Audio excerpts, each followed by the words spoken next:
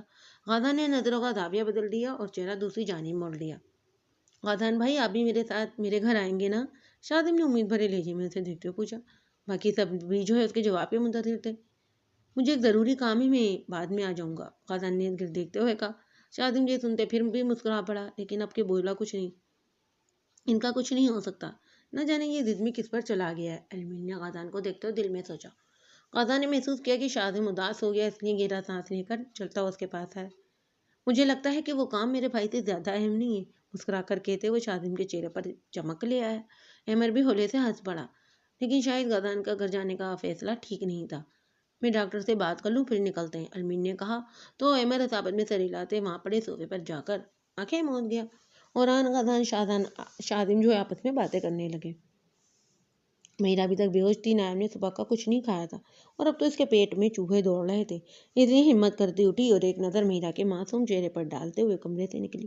وہ پہلے بھی یہاں آ چکی تھی، اس لیے سارے راستوں کا اسے بہت اچھے سے معلوم تھا۔ اسے پہلے کہ وہ کچن کی طرف بڑھتی اسے کچھ جانی پہچانی تھی آواز نے متوجہ کیا۔ وہ آواز کس کی تھی یہ وہ اچھے سے جانتی تھی۔ اس نے زور سے اپنی چادر پر گرفت مضبوط کی اور سائڈ پر ہو گئی۔ المیر اور شادم کو اس کے کمرے کی جانب لے گیا، ان کے پیچھے غازان اور احمد آگے پیچھے داخل ہوئے۔ جب غازان کی نظر نایاب پر پڑی تھی بھی اسے دیکھتے ہی حیران ہوا۔ احمد بھی اسے دیکھ چکا تھا، ان سب چیزوں میں وہ یہ تو بھول ہی گیا کہ نایاب اور وہ مہرہ کو یہیں لے کر آیا۔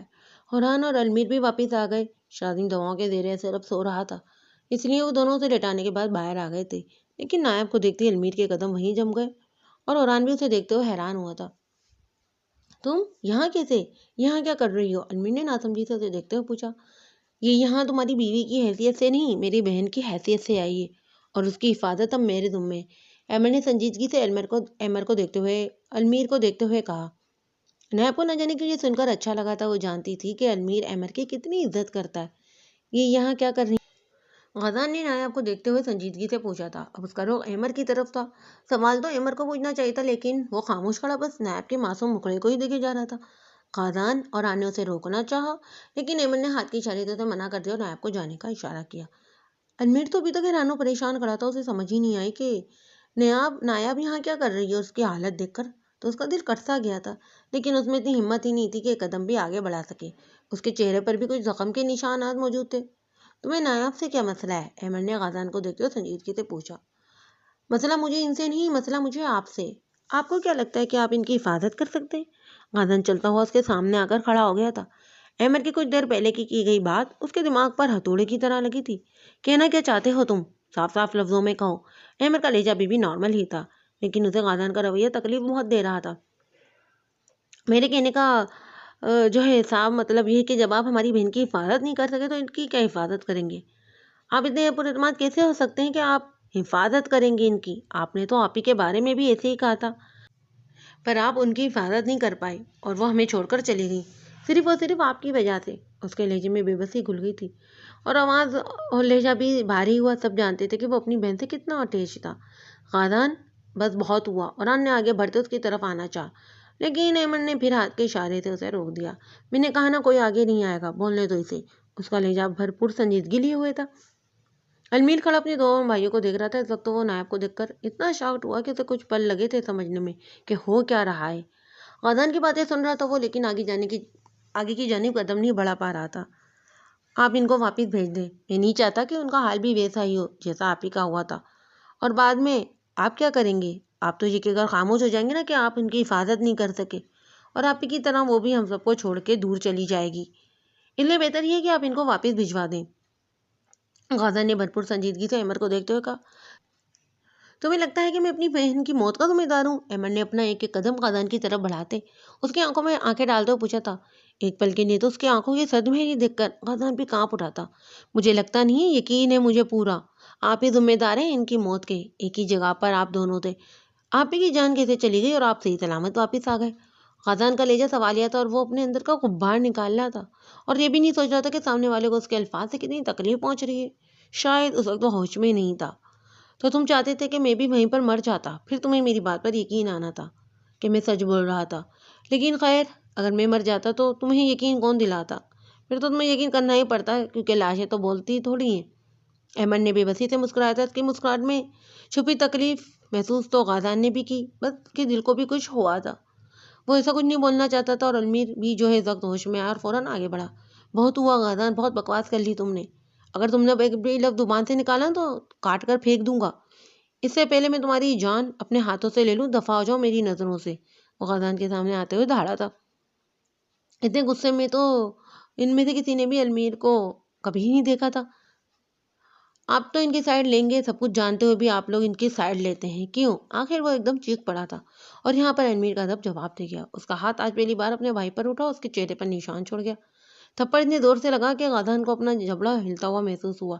احمد نے المیر کی طرف قہر برساتی نظروں سے دیکھا اور اس کی نظروں کا مطلب اچھے سے سمجھ گیا، لیکن عزت اس نے اسے اگنور کیا، کیونکہ اس تھپڑ کی غازان کو بہت ضرورت تھی۔ بہت بدتمیز ہو گیا تھا وہ، یہ عمر کی ہی وجہ سے تھا، اس نے اسے اتنی چھوٹ دے دی تھی کہ آج وہ اس طرح سے بات کر رہا تھا ان سے۔ جانتے کیا ہو تم؟ تمہیں معلوم ہے کہ وہاں کیا ہوا تھا؟ کچھ نہیں جانتے تم۔ کس نے کہا کہ تمہیں کہ عمر وہاں سے صحیح سلامت نکل آیا تھا؟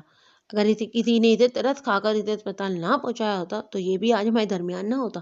اس نے خود کی قربانی دی صرف اور صرف ہم بہن بھائیوں کے لیے، اور تم آج اتنے بڑے ہو گئے ہو کہ اپنے بڑے بھائی جس نے ہم سب کو باپ کی طرح پالا، اس کی محبت پر انگلی اٹھا رہے ہو۔ شرم آ رہی ہے مجھے تمہیں اپنا بھائی کہتے ہوئے۔ المیر کا بولتے ہوئے سانس پھول گیا تھا۔ غازان بدھ بنا المیر کی باتیں سن رہا تھا۔ احمد کو لگا اندر جیسے آکسیجن کم ہو رہی ہے۔ گھبراہٹ کی وجہ سے اس نے اپنے قدم باہر کی جانب بڑھا دیے۔ کچھ تکلیف دہ یادیں پھر سے اس کے اوپر سوار ہو رہی تھیں۔